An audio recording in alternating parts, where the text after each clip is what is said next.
ஓம் ஸ்ரீ குருப்யோ நமக. காமாட்சி சரணம். குரு அப்படிங்கிற வார்த்தைக்கு என்ன அர்த்தம் அப்படின்னா, நம்ம மனசுல இருக்கிற இருளை நீக்கி, அறியாமை அப்படிங்கிற இருளை நீக்கி ஞானம் அப்படிங்கிற விளக்கை ஏற்றி வைக்கிறவர் தான் குரு. அப்படிப்பட்ட குருவா நம்ம எல்லோருக்கும் என்னைக்கும் நிறைஞ்சிருக்கிறது மகாபெரிவா. மகாபெரிவாளோட அனுகிரகத்தினால தான் நம்ம இல்லங்கள்லையும் உள்ளங்கள்லையும் ஒளி வீசுகிறது அப்படின்னு சொல்லலாம்.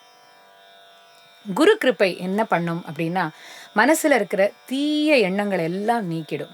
எதிர்மறை எண்ணங்கள் எல்லாம் ஒழிச்சு நேர்மறை எண்ணங்களால நம்ம மனதை நிரப்பி அந்த மனசை பகவானை நோக்கி செலுத்தும்.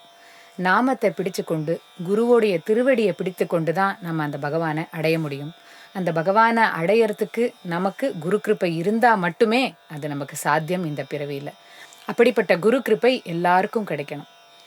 இந்த நல்ல நாள்ல அமரபாரதி ஸ்ரீமதி லக்ஷ்மி விஸ்வநாதன் மாமி அவர்கள் இயற்றிய ஒரு அழகான கிருத்திய மகாபெரிவா மேல நம்ம இன்னைக்கு பாட போறோம்.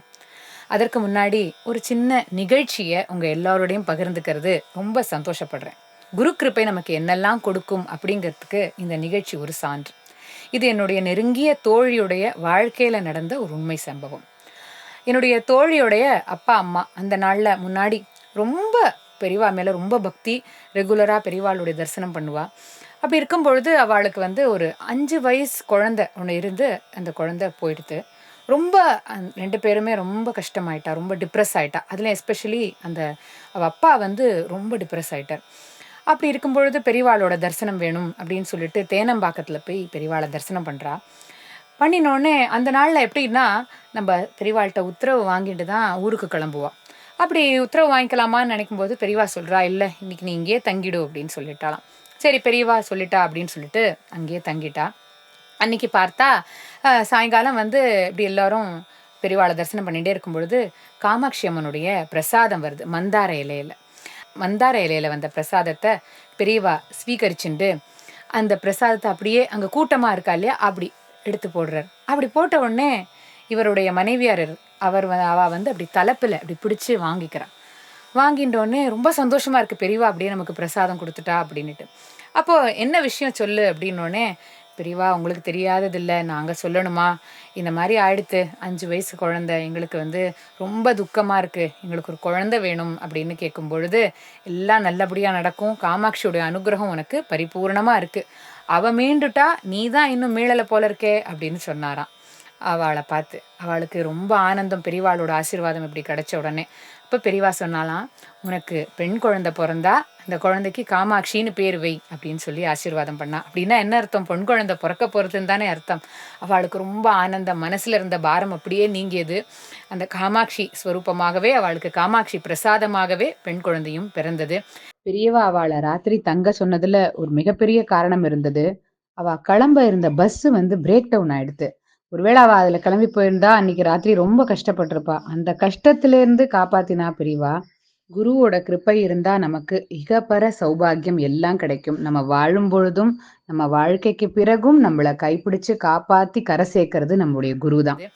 இப்படி நம்ம மனசுக்குள்ள இருக்கிற எந்த ஒரு துக்கமா இருந்தாலும் சரி, எந்த ஒரு கஷ்டமா இருந்தாலும் சரி, அதை நீக்கிறது குரு கிருப்பை தான். இந்த குருவுடைய திருவடியை பிடிச்சுட்டோன்னா அந்த எல்லா துக்கமும் நீங்கி அந்த சுகம் துக்கம் அந்த 2 நிலைக்கும் அப்பாற்பட்ட அந்த ஆனந்த நிலைக்கு நம்மளை அழைச்சிட்டு போறது பெரியவா தான், நம்மளுடைய குரு தான். குரு கிருப்பை அப்படிங்கிற ஒரு மைய கண்ணுல தீட்டிக்கோ அப்படிங்கிறார் கபீர்தாஸ். குரு கிருப்பா அஞ்சன பாயோ மேரே பாய். அப்படி பண்ணினா என்ன ஆகுமா? எல்லா இடத்துலையும் அந்தர்ஹீராம பாகர்ஹீராம், உள்ளேயும் ராமர் இருக்கார், வெளியிலையும் ராமர் தெரிவார். நீ படுத்துண்டாலும் ராமர் இருப்பார், நீ தூங்கினாலும் ராமர், நீ முழிச்சுட்டு இருந்தாலும் ராமர். அப்படின்னா என்ன? எப்பொழுதும் அந்த பிரம்மத்தை நம்ம உணர்வோம். அந்த குரு கிருப்பைங்கிற அந்த மையினால அந்த அஞ்சனத்தோட நீ பார்க்கும் பொழுதுதான் அந்த பரபிரம்மத்தோட தரிசனம் உனக்கு கிடைக்கும் அப்படின்னு சொல்றார். அப்பேற்பட்ட பரபிரம்மத்தோட தரிசனம் நமக்கு கிடைக்கிறதுக்கு நம்ம மகாபெரிவாளோட அனுகிரகம் நமக்கு எப்பொழுதும் வேணும் அப்படின்னு எல்லாருக்காகவும் வேண்டிண்டு இந்த சின்ன பாடலை உங்களுக்கு வழங்க இருக்கிறோம்.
சந்திரசேகரா என் இதய பாஸ்கரா, சந்திரசேகரா என் இதய பாஸ்கரா.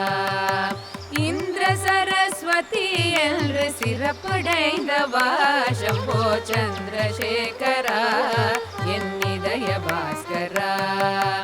இந்திர சரஸ்வதி என்று சிறப்படைந்தவா சம்போ சந்திரசேகரா என் இதய பாஸ்கரா.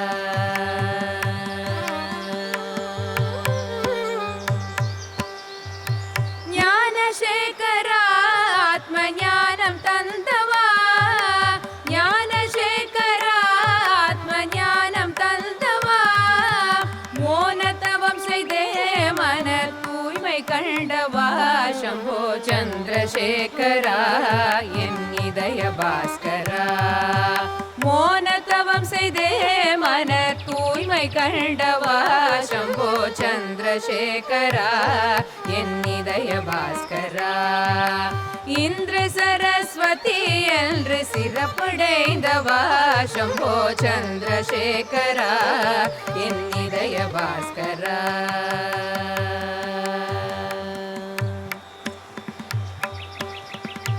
காஞ்சி காம கோட்டி பீட்டம் அலங்கரித்தவா, வாஞ்சையுடன் வந்த எம்மை அரவணைத்தவா. செஞ்சரணம் பணிந்தோர்க்கு பரிவை கொடுத்தவா, நெஞ்சமதில் தெய்வமாக அமர்ந்து கொண்டவா. காஞ்சி காம கோட்டி பீட் அலங்கரித்தவா, வாஞ்சையுடன் வந்த எம்மை அரவணைத்தவா. செஞ்சரணம் பணிந்தோர்க்கு பரிவை கொடுத்தவா, நெஞ்சமதில் தெய்வமாக அமர்ந்து கொண்டவா.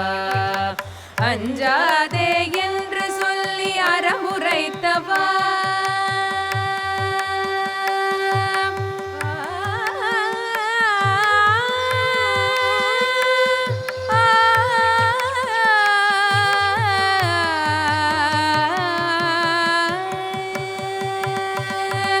அஞ்சாதே என்று சொல்லி அறமுரைத்தவா. தஞ்சமுன் தாழ் பற்றி கொண்டால் புகழ் தருபவா. அஞ்சாதே என்று சொல்லி அறமுரைத்தவா, தஞ்சமுன் தாழ் பற்றி கொண்டால் புகழ் தருபவா. மிஞ்சிடும் உன் புகழ் பாட கவிதை தந்தவா, கொஞ்சம் அன்னை காமாட்சியின் மைந்தன் அல்லவா. மிஞ்சிடும் உன் புகழ் பாட கவிதை தந்தவா, கொஞ்சம் அன்னை காமாட்சியின் மைந்தன் அல்லவா. நீ கொஞ்சம் அன்னை காமாட்சியின் மைந்தன் அல்லவா சம்போ சந்திரசேகரா என் இதய பாஸ்கரா.